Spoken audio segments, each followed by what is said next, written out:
የኤርትራው ፕሬዝዳንት ኢሳያስ አፈወርቂ እግር ወደ ካይሮ ያበዙበት ምክንያታቸው ዘመድ ጥየቃ ይሆን? ዘመድ ጥየቃማ ቢሆን አዲስ አበባ በቀረበቻቸው በርካቶች የሚስማሙበት ጉዳይ ነው። በአንድም ሆነ በሌላ መንገድ ኢሳያስ አፈወርቂ ኢትዮጵያን በተመለከተ ከቀይ ባህር ፖለቲካ አንጻር አደገኛ ውጥን እንዳላቸው የሚጠቁሙ መረጃዎች መውጣታቸውን ቀጥለዋል። የሁቲዎችን እንቅስቃሴ ታሳቢ ያደረገ ጉዞ ላይሆን ቢችልም ግን ቀይ ባህር በሁቲዎች አማካኝነት በእርግጥም እስራኤል የምትባል ሀገር ከባቢ ላይ መንቀሳቀስ አችልም ማለቱ ጉዳዩን ከዚሁ ከቀይ ባህር እስከ ህንድ ውቅያኖስ ፖለቲካ ድረስ የሚያሻግር ይሆናል።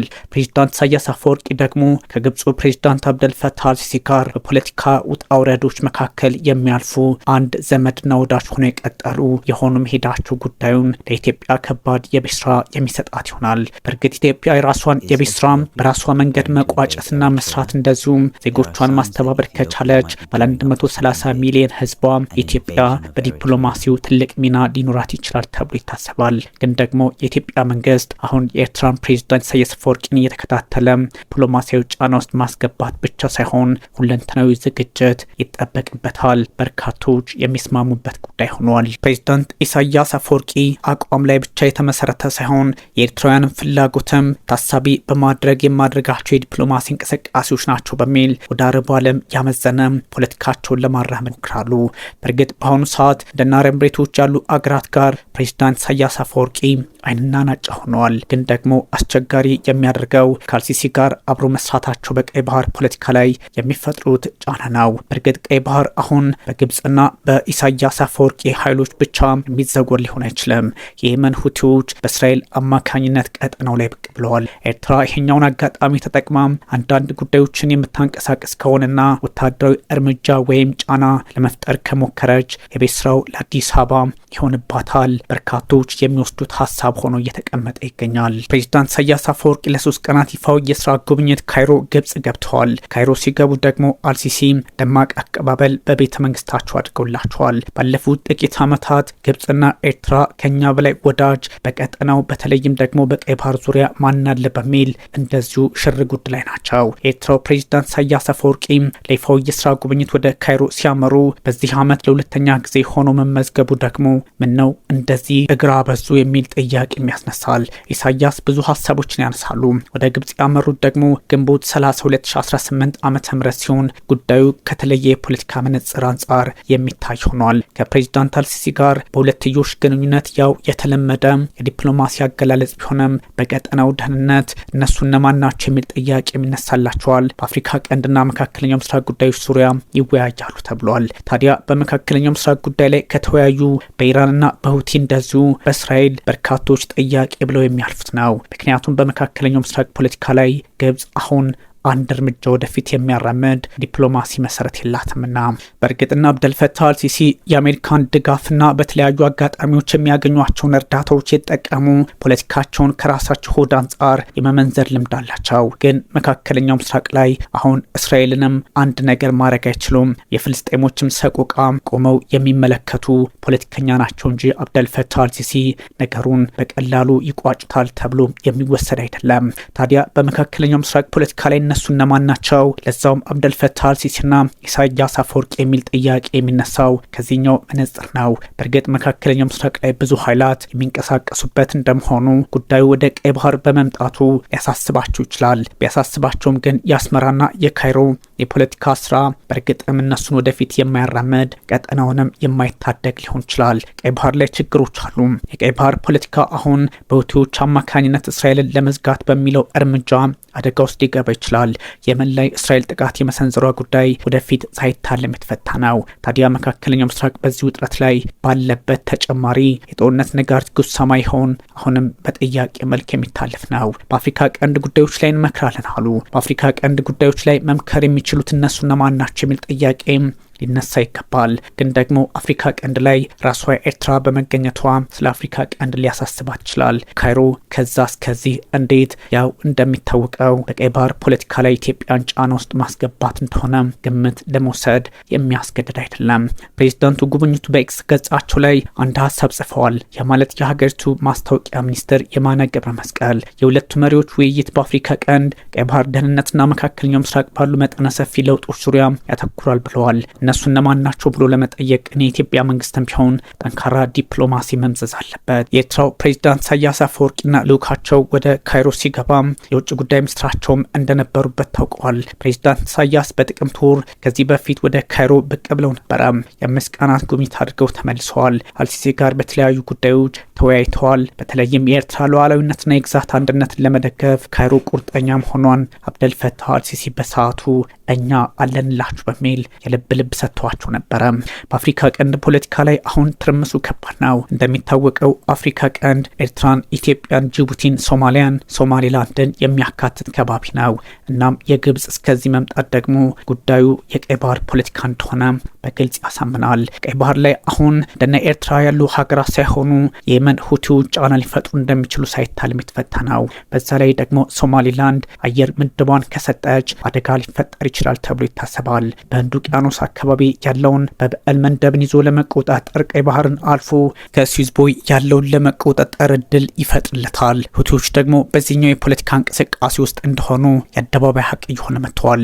እስራኤልን ብትሆን ከእንግዲህ በቀይ ባህር በኩል ዝራትልም ካለ ሁቲ የኤርትራ እንቅስቃሴ በቀይ ባህር በኩል ደግሞ እንዲህ የሆነ መምጣቱ እጅጉን አስቸጋሪ ሊያደርገው ይችላል። የመካከለኛው ምስራቅን ፖለቲካ ከቀይ ባህር ጋር አሰናስኖ ህንድ ውቅያኖስን ሊያምስ የሚችል እንደሆነም ይታወቃል። በተለይም በአሁኑ ሰዓት ሁለቱም ኃይሎች በራሳቸው መንገድ ጫና ውስጥ በገቡበት ሰዓት እንደነ ግብጽና ኤርትራ ያሉ አገራት በአንድ መንገድ መቆማቸው የመካከለኛው ምስራቅን ፖለቲካ እንደማራዘምና ወደ ቀይ ባህር እንደማምጣት ይቆጠራል። ምናልባትም ቀይ ባህር ላይ ለሚደረጉ ፖለቲካዊ እንቅስቃሴዎች ከሁቲ ጎን እነ ኤርትራ ይቆማሉ ብሎ ማሰብ ፖለቲካዊ የዋህነት ቢሆንም ግን ደግሞ ኢሳያስ አፈወርቂ እንዲህ አይነት ልምድ አላቸውና ሊያደርጉት አይችሉም ይባላል። ከኢትዮጵያ ጋር በታላቁ ህዳሴ ግድብ ወይም ገርድ ዙሪያ ግብጽ ስምምነት ብሎ ነገር የላትም። በዚህ ምክንያት ደግሞ ለዓመታት እጅጉን አስቸጋሪ ዱላ ቀረሽ ዲፕሎማሲያዊ ውጥረት ውስጥ ቆይተዋል። ከኤርትራ ጋር ትብብር ጥምረት ፈጥረው እንደነበረም የሚዘነጋ አይደለም እና አብደልፈታህ አልሲሲ ከኤርትራው ፕሬዚዳንት ኢሳያስ አፈወርቂ ጋር ማለት ነው ግብጽ፣ ኤርትራና ሶማሊያ በእንደዚህ አይነት ስምምነት አንድ ላይ መቆማቸውም የሚዘነጋ አልነበረም። ባለፈው ዓመት በነበራቸው የጋራ ጥቅም ወይም ደግሞ ግንባር አማካኝነት ኢትዮጵያ ከሶማሌላንድ ጋር የመግባቢያ ስምምነት ከተፈራረመች በኋላ ሁኔታዎች ሌላ ቅርጽ እንዲይዙ አድርጓቸው ነበረ። በኤርትራ ፖለቲካ ላይ የተለያዩ ኃይሎች ጫና ለመፍጠር ይሞክራሉ። በተለይም እንደ አሜሪካው ፕሬዚዳንት ዶናልድ ትራምፕ ያሉት ፖለቲከኞች ጉዳዩን ሄድ መለስ እያደረጉም ቢሆን በአፍሪካ ቀንድ ፖለቲካ ላይ ሚስጥር አዘል መረጃዎችን ማውጣታቸውን ቀጥለዋል። ያ ማለት ከኢትዮጵያም ጋራ ለመስራት ይፈልጋሉ፣ ከኤርትራም ጋር እንዲሁም። ታዲያ ቀይ ባህርን የመሰለ ቦታ ኤርትራ ለአሜሪካ አሳልፋ ከሰጠች ሁሉም ጉዳይ በዛ ልክ ሊቋጭ ይችላል የሚል ሀሳብም አለ። በግንቦት ወር የግብጽና የኤርትራ የውጭ ጉዳይ ሚኒስትሮች መገናኘታቸውም የሚታወስ ነው። በቀይ ባህርና በቀጠናዊ ጉዳዮች ላይ መወያየታቸው እንደዚሁ ኢትዮጵያን ታሳቢ ያደረገ እንደነበረ በሰዓቱም ሲነገር እንደነበር ይታወሳል። የግብጽ የውጭ ጉዳይ ሚኒስትር በድር አብደላቲና የግብጽ የትራንስፖርት ሚኒስትር ሌተናንት ጀነራል ከማል አልዋዚር ግንቦት 8 2018 ዓ.ም አስመራ ገብተው በተለያዩ ጉዳዮች ላይ መከሩ። ከኢትዮጵያም ጋርም ቢሆን በድንበርና በአንዳንድ ጉዳዮች ላይ የማይግባቡት ኢሳያስ አፈወርቂ ሌላ ጣጣ ሊፈጥሩ ይችላሉ የሚል ስጋት ያለባቸው ፖለቲከኞችም እየተበራከቱ ይገኛል። የግብጽ የውጭ ጉዳይ ሚኒስትር በሰዓቱ አብደላቲ ማለት ነው የቀይ ባህር አስተዳደርና ደህንነት ጉዳዮችን በዋነኝነት የሚመለከታቸው የባህር ዳርቻው አካባቢ ካልሆነ በስተቀር ሌሎች አይመለከታቸውም በሚል ቁልፍ አቋማቸውን አራምዶ ነበረ። ይህ ማለት ኢትዮጵያን በቀጥታ የሚነካ ነው። የቀይ ባህር ፖለቲካ በርካቶችን የሚያገናኝ ከመሆኑም ባሻገር ቀይ ባህር አውሮፓንና ኤዥያን፣ መካከለኛው ምስራቅን ከአፍሪካ ጋር የሚያስተሳስር ነው። በዚህ አካባቢ ደግሞ መካከለኛ ሀያል የሆኑ የመጡት እንደና አረብ ኤሚሬቶች፣ ሳውዲና መሰሎቹ እንቅስቃሴ ውስጥ መሆናቸው በእርግጥም ችግሩን ያወሳስበዋል። የአፍሪካ ቀንድ ፖለቲካ ከሁቲዎች ጋር ሲዳመር ሌላ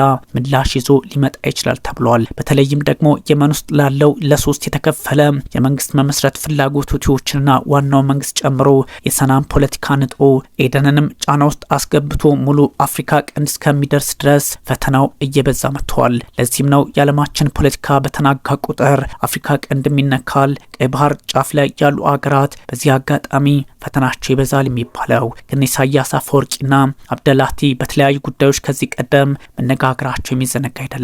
በሱዳን ፖለቲካ ውስጥም የራሷን ሚና እየተጫወተች የምትገኘው ግብጽ የአብደልፈታህ አልቡርሃንን መንግስት ደግፋ ቆማ ኢትዮጵያ የወጋቻት ነው በሚል በዓለም አቀፍ መድረክ ሳይቀር ስም ማጥፋት ላይ በመሆኗ ጉዳዩ አብሮ ሊታይ ይችላል። በእርግጥ የኤርትራው ፕሬዝዳንት ኢሳያስ አፈወርቂ ለህዝባቸው ሲሉ ወደ ጦርነት አይገቡም ተብሎ ቢታሰብም ካላቸው ከ50 ዓመታት የዘለቀ የፖለቲካ ልምድ አንጻር ኢትዮጵያ ምን ላይ ነው ያለችው የሚለውን ግምት ውስጥ አስገብተው ሊንቀሳቀሱ ይችላሉ ይባላል። ያም ሆኖ ግን የግብጽ ፖለቲከኞች በታሪካቸውም ሆነ በአንዳንድ አጋጣሚዎች ኢትዮጵያን ጫና ውስጥ ለማስገባት ይሞክራሉና ይህኛውን እንደ ድል ሊወስዱት ይችላሉ ተብሎ ይታሰባል። ኢትዮጵያ ውስጥ ያለው የውስጥ አለመግባባትና አንዳንድ የፖለቲካ ችግሮችን በመምዘዝ በቀይ ባህር ፖለቲካ ውስጥ በማስገባት አንዳንድ ሀያላን አገራትን በተለይ ሚድል ፓወርስ የሚባሉትን በማካተት ኤርትራና ግብጽ አብረው ሊሰሩ ይችላሉ ተብሏል። ኢትዮጵያ በእንደዚህ አይነት የፖለቲካ ሁኔታ ቀድማ ስራዎቿን ካልሰራች፣ ዲፕሎማሲዋን ካላጠናከረች ችግሮች ሊፈጠሩ እንደሚችሉ ታሳቢ ይደረጋል። ግን ደግሞ የግብጽ ፖለቲከኞች በመካከለኛው ምስራቅ በአረቡ ዓለም የተጠሉ አሁን ባለው ሁኔታ ደግሞ ወይ ከአሜሪካ ጋር ተጠግተው አልሰሩ ወይ ደግሞ አሜሪካን ጀርባ አልሰጡ አይነት አቋም ውስጥ ናቸውና ጥላቻው ከሮባቸዋል። በአረብ ሊግ አማካኝነት ካይሮ ላይ እየሰበሰቡ በየዓመቱ ፖለቲካዊ ስብከትን በመስበክ የሚታወቁት የግብፁ ፕሬዝዳንት አብደልፈታህ አልሲሲ በጂሲሲዎች ማለትም በስድስቱ ቁልፍ የአረብ አገራት እየተዋጡ ይገኛል። ምክንያቱም ጂሲሲ ከዚህ በኋላ የገልፍ ሀገራትን እያካተተ በኢኮኖሚና በነዳጅ የበለጸጉትን አንድ ላይ እያቆመ አረብ ሊግን እየገፋ የሚሄድ በመሆኑ ምክንያቱም የአረብ ሊግ 22 ሀገራትን ሲያካልል አረብ ያልሆኑትን ማካቱ በመሆኑ ምንም አይነት ፋይዳ እንደሌለው እነ ሳውዲ፣ ካታር፣ አረብ ኤሚሬቶችና ኩዌት የመሳሰሉ እንደ ባህሬን ያሉ ሀገራት ግምት ወስደዋል። ለዚህ ደግሞ የፖለቲካ ሂደቱ ከሁቲዎች ፖለቲካ አንጻር የአብደልፈታህ አልሲሲና ኢሳያስ አፈወርቂ ግንኙነትም እንደዚሁ ለኢትዮጵያ እንቅልፍ የሚነሳ ጉዳይ ሊሆን ይችላል።